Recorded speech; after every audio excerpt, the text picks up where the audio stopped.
college dorm.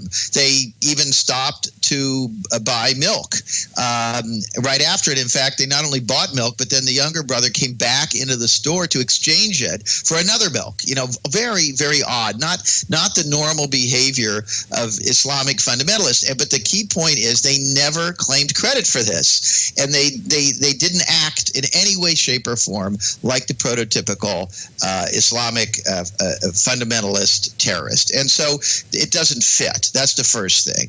The second thing is that the FBI put up pictures of these two guys shown wearing backpacks, and they said these are subjects of interest. Does anyone know who they are? So my first thought is, why are they subjects of interest? What is it about two young guys wearing backpacks in a video at a public event with presumably hundreds, if not thousands, of people with backpacks? So I didn't get why they thought they were of interest. Now, the third thing was that within days of that, a report came out in the Russian media, some sort of a leak from the Russian security forces, that the Russians knew who these brothers were.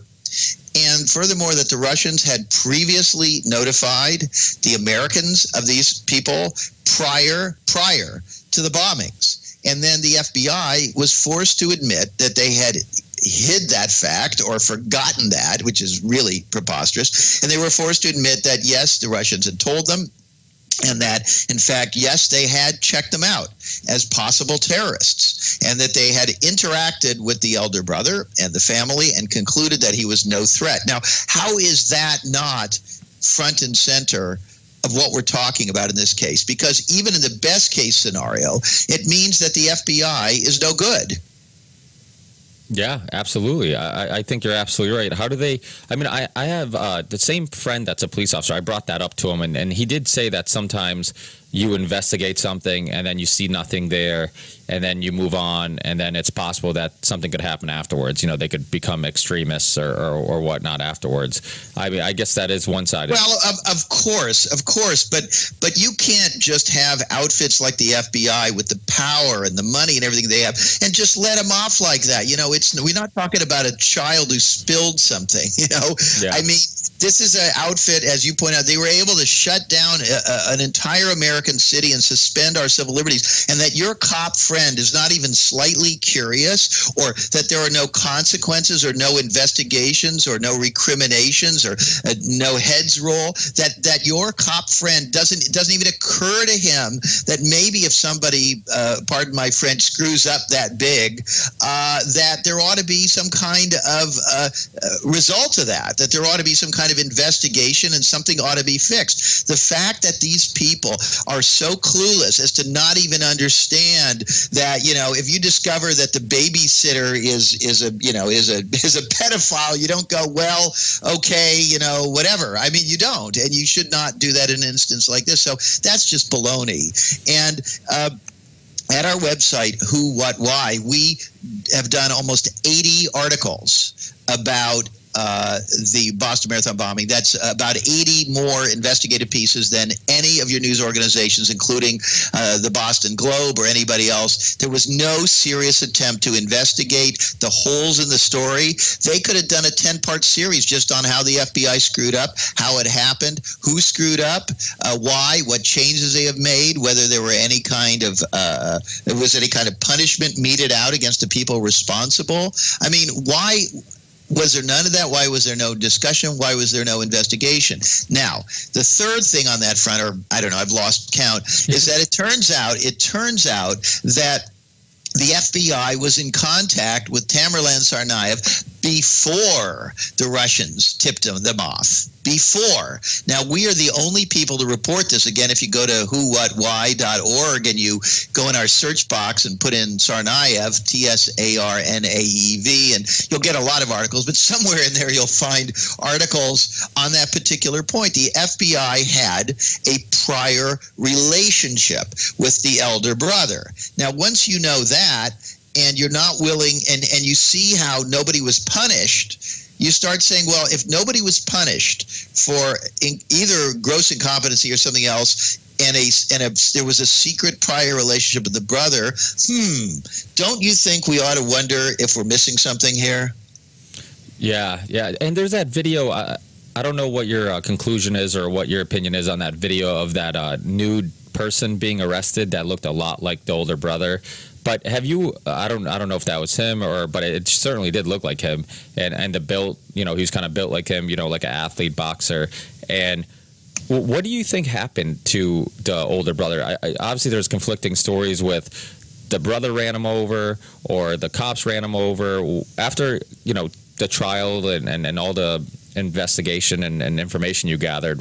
What do you think happened? Well, I mean, we published an article fairly early on discussing the fact that the FBI routinely recruits foreign nationals, which is what the elder brother was, and put them into play as informants and provocateurs. This is a standard operating procedure. And even the New York Times, which didn't have the guts to investigate this thing, did publish a piece pointing out that out of 22 plots, 18 of them involved people being run by the FBI. Now, hello. So, I mean, to not be interested in that, I mean, I really despair for this country, and I despair for the media. I despair for the so-called intellectual elites, because either we're like the stupidest people on earth or there's something else going on, because the fact that the kind of things that we've uncovered are not of interest to people and they continue to wave their flags and cheer. I mean, my God, we have no right to call ourselves, talk about American exceptionalism and talk about how, strut around and how superior we are and these, these pathetic, immigrants who want to come here. I mean, honestly, this is just a complete and total abdication of common sense and of everything else. And so when I look at that story, I mean, there is a very high probability that if, as we know, the FBI had prior contact with Tamerlan Tsarnaev, that they did not simply go talk to him and ask him if he was a terrorist, which is what they claim. There's another article on our site, whowhatwhy.org. You can read. It was a special report by the inspectors general of a bunch of the major intelligence agencies. Now, that's not normal that they do this interagency report. That itself was special. When the report came out, it got very little attention, even though it was such a singular event. Much of what was in there was blacked out, so we can't even read it. And even what they didn't black out showed these inspectors general of these agencies themselves complaining that they were being stonewalled and prevented from knowing what was really going on. They ended up doing a whitewash because they had to, but they made very, very clear, and you didn't have to read too much between the lines, that they could see that there was a cover-up going on and they were being blocked. And so it seems to me that an open-minded, serious person, given the track record of the FBI in general, the pattern of recruiting infiltrators and provocateurs, the fact of the documented FBI prior relationship with Tamerlan Tsarnaev, and then we add some other things. Tamerlan Tsarnaev was no sign of him being a radical. He was married to a blonde non-Muslim, although we are told she converted. I mean, he didn't fit the profile in any which way. We do know that around the time that he began to appear to be a radical, he was seeking to enter the Golden Gloves competition. He was a very gifted boxer, but he was told that to represent the United States in competitions, he had to be an American citizen. And so right at the moment that he needed to impress the American authorities with his patriotism, which is what that process is about, he begins acting like a radical Muslim and doing clumsy things and going into mosques and kind of yelling and seemingly provoking people. Now, it doesn't take a genius to put two and two together there. Yeah, and see, you're hitting on a really, really important issue, and that's motive. You talk to any detective, you talk to any investigator, I mean, motive is one of the biggest things you look into, and the fact that a lot of these cases, the motive is still unclear. You know, it's not like you said, extreme radical who makes his motive very clear. Either a Confederate flag guy or a extreme Muslim who like you said, blows himself up, and he thinks he's going to heaven, and all these things. I mean, it's just, it doesn't seem like the typical extreme thinking extremist who has a clear motive and makes it obvious to the world.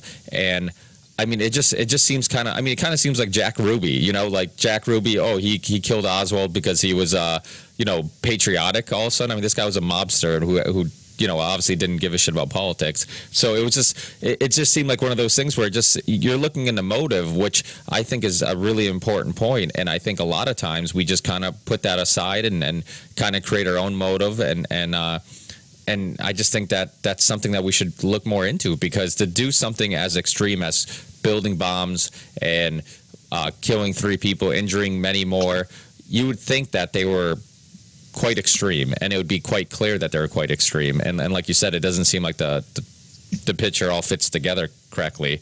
Now, the other thing I wanted to ask you about was, I know you looked into, his name's not really Danny, but the Danny video, the kid who ran away at the gas station. And I've seen that video and stuff. And what's your conclusion to that? And for people who haven't heard about that whole situation and kind of the holes in that story, could you expand on that?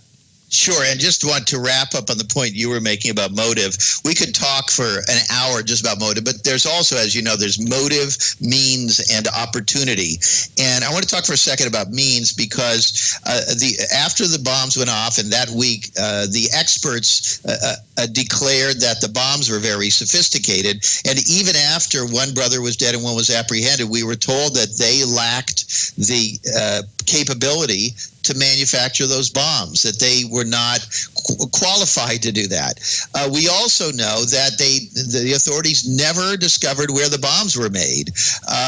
They were, they went over their homes with a fine-tooth comb, and they did not feel that the bombs had been made there. So the question is, if they didn't have the capability to make the bombs were not made on their premises, then what are we missing here? So I just want to raise that there are literally probably 50 or 100 significant points like that we could talk about. But to move on to your other point. Most of us don't even remember why we are. You earlier in the program talked about people who get angry at you because they say, we know that they did it. So I say to people, how do we know that? And they just look at me with astonishment. I was just up on Martha's Vineyard, and I ended up in a conversation with a very, very famous, nationally famous Boston lawyer. People can probably figure out who it is. And his son was there, a nice fellow. We started talking, and the son said, we know they did it. And I said, your father is a famous criminal defense lawyer, so how do we know they did it? And, he basically sort of stared at me and, kind of was like, well, the authorities told us they did it. I said, well, you grew up in a household where you're all about questioning whether people actually did it, So this is the group think. This is the mindset, and this is an intelligent guy. That I'm not picking on him, but my point is that's the best of the best, and it's all downhill from there. Now, as far as this Danny story, one of the reasons we think he did it is basically because they kept telling us that he did it, and there were leaks and calculations